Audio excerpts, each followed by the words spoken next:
Alô, meus queridos! Fala, minhas queridas! Moçada, tô um pouquinho mais formal aqui hoje, mas faz parte.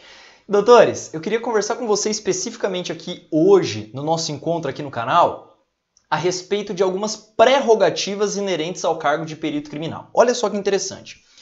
Muitos alunos acabam me perguntando acerca de querer saber mesmo, por conhecimento. Pedro, será que o perito criminal ele tem porte de arma?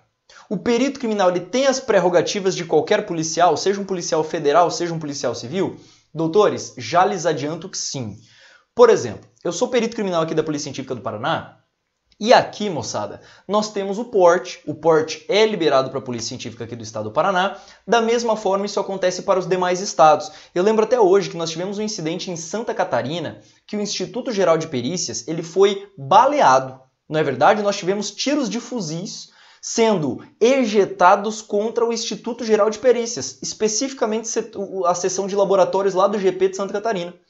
2 dias depois, o governador decidiu liberar o porte para os peritos, porque até a época não era liberado. Olha que absurdo. Então sim, doutores, é prerrogativa. Nós temos o porte de arma de fogo, da mesma forma as prerrogativas de um policial convencional. Entrada, por exemplo, em locais, desde que esteja em razão do exercício do cargo, não é verdade? Por exemplo, prerrogativa de entrada em locais públicos. Imagina que você vai realizar uma busca e apreensão numa festa ou em alguma coisa. Doutores, desde que devidamente habilitado, com um ofício sendo apresentado, plenamente liberado, sem problema algum. Ok?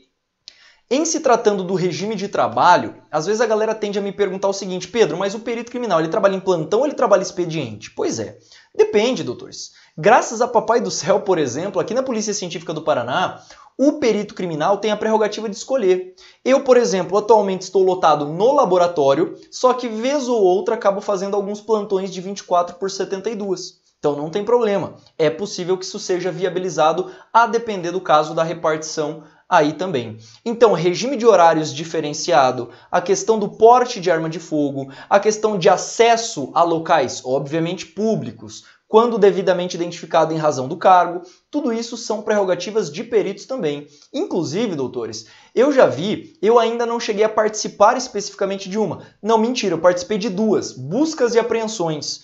Muitas vezes a Polícia Civil, ela pede que o perito o acompanhe em cumprimento de mandados de busca e apreensão. E aí, doutores, claro, você vai devidamente armado, com o colete, tudo bonitinho, como se fosse um policial convencional. E aí a galera me indaga: Pedro, mas afinal de contas, perito é ou não é polícia? Meus amigos, eu inclusive até fiz um vídeo com vocês na minha rede social a respeito disso, mas olha que interessante. Na minha concepção, eu penso a seguinte situação: depende do local que esse perito está alocado. Quer ver? Polícia Federal. A Polícia Federal tem, dentre as carreiras, a carreira de perito. Então, na PF, sim, inclusive por expressa manifestação da entidade de classe, que é a Associação Brasileira de Criminalística e também a Associação dos Peritos Criminais Federais, a PCF. Segundo esses órgãos, doutores, sim, os peritos criminais da PF eles são considerados policiais convencionais, policiais como qualquer outro policial federal. Agora, olha que interessante, existem, em se tratando dos estados, alguns estados que têm institutos gerais de perícia ou polícia científica. Isso acontece, por exemplo, no Paraná, Santa Catarina e Rio Grande do Sul.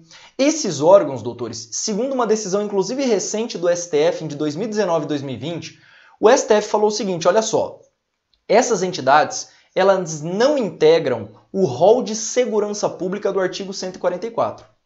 No entanto, serão classificados como órgãos públicos convencionais.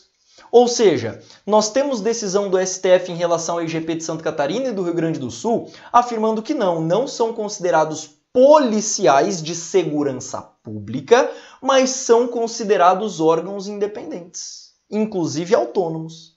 Percebeu? Essa é a ideia. Então, a depender de onde você está alocado, você pode ser um servidor público convencional ou, se o perito estiver dentro da civil ou da federal, você será também considerado policial, né? E aí, doutores, hoje, atualmente, nós temos tramitando no Congresso a Emenda Constitucional 76 de 2019. E o que fala essa emenda constitucional? Ela insere no âmbito dos estados uma polícia autônoma que é a polícia científica. Então, a tramitação, tudo indica que será de fato aprovado essa emenda constitucional, inclusive com alterações marcantes que possivelmente será cobrado na sua prova, igualzinho aconteceu com os agentes penitenciários. Nós tivemos os agentes penitenciários sendo integralizados no rol do artigo 144 da Constituição. E, portanto, a tendência é que aconteça exatamente a mesma coisa em se tratando da Polícia Científica. Bacana? Doutores, videozinho curto, mas só para tirar algumas dúvidas que a galera me pergunta. Claro, eu preciso aumentar essa rotina. Minha rotina é muito corrida, pessoal, então eu peço até desculpa se eu não publico com uma certa frequência. Mas, já, então, eu volto com você. Para isso, eu peço para você se inscrever no canal, que sempre que a gente liberar um videozinho novo, você fica por dentro. Show de bola? Tamo junto e eu encontro vocês em mais vídeos aqui no nosso canal. Valeu!